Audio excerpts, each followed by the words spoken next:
Hallo zusammen. Wir haben hier eine Vonrad-Motor für Elektrofahrrad.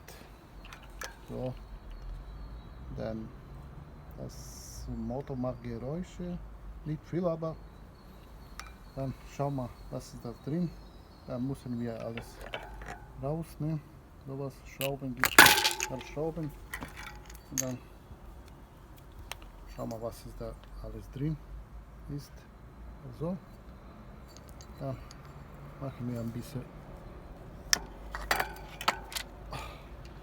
Ölspray hier an der Seite.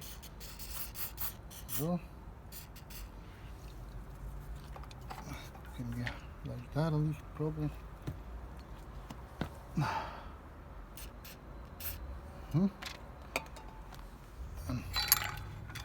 machen wir das zu.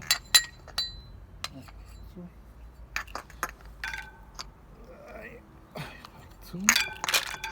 Langsam. Muss genau. Passt. Okay.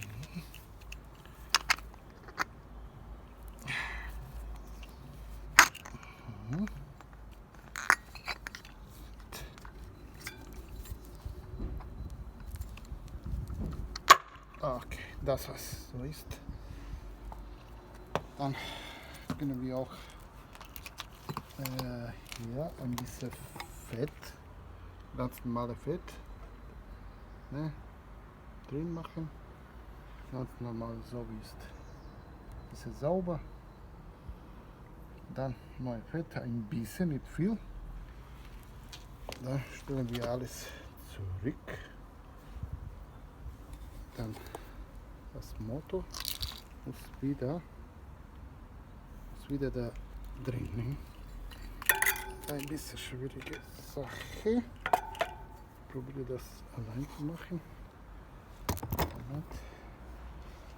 Einfach langsam. Das muss genau. Da geht. Und dann alles wieder. Das alles rein. Dann genau wieder alles zurück.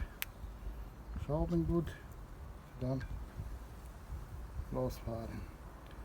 Moment. So. Sein.